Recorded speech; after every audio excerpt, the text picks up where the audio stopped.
I'll never try acupuncture again. I had such a bad experience. Right now, I've had patients and I really appreciate them coming back in to see me, back in to see Chinese medicine. It's the first time they've seen me. And I'll ask them often, have you had acupuncture before?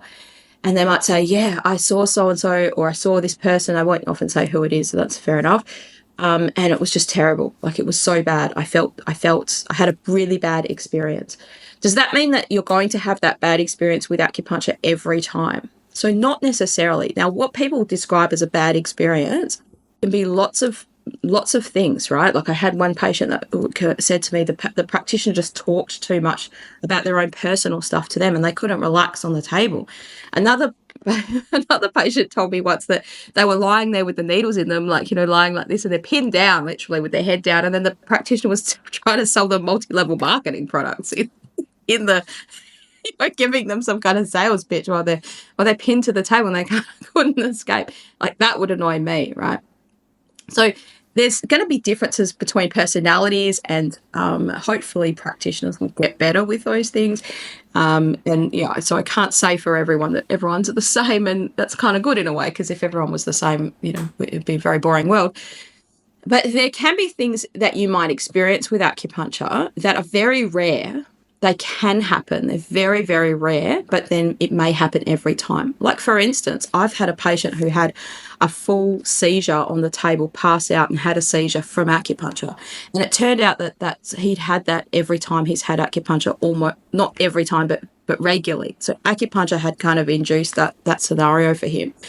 I've also had patients feel lightheaded. And for some people, like, it's the number of needles that causes that. So we don't want you to pass out. We don't want you to feel lightheaded. Now, when you see a practitioner, an acupuncturist, they're going to go through a consent form of some sort, or give you verbal informed consent. When they're going to tell you, informed consent means they've told you all the benefits, and the potential means it might happen, adverse effects. And so they're going to talk about those things with you. So hopefully you would know that that's a potential risk, right? It can happen. One of my old Chinese teachers used to say, "All can be happen," right? It just means it can occur. And if your practitioner knows that, so if you came to me, for instance, and you said, "This happened to me before," that would be really important for me to know, because then that's going to influence how I would go about starting out your treatment. So we might use a few needles to start with.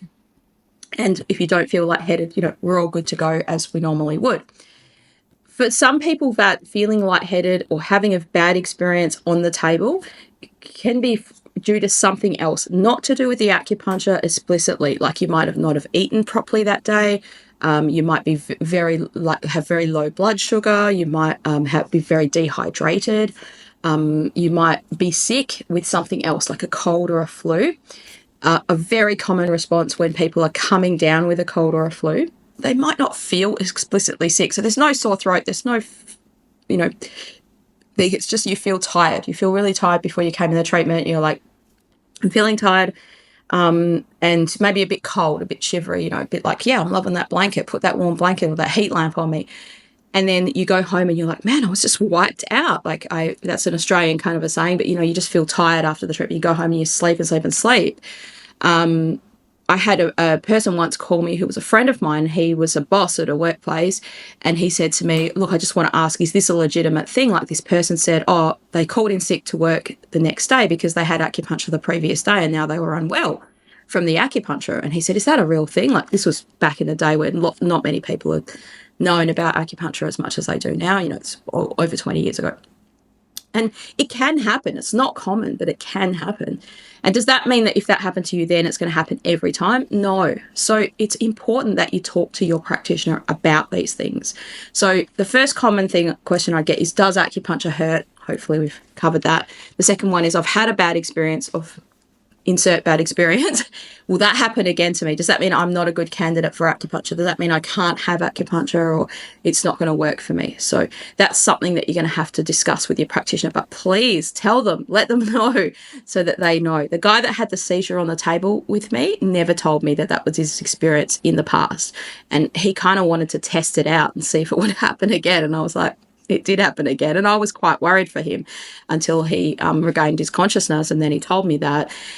And like it can happen, but it's uncommon. But had he told me that in the first place, then the situation might, possibly could have been avoided.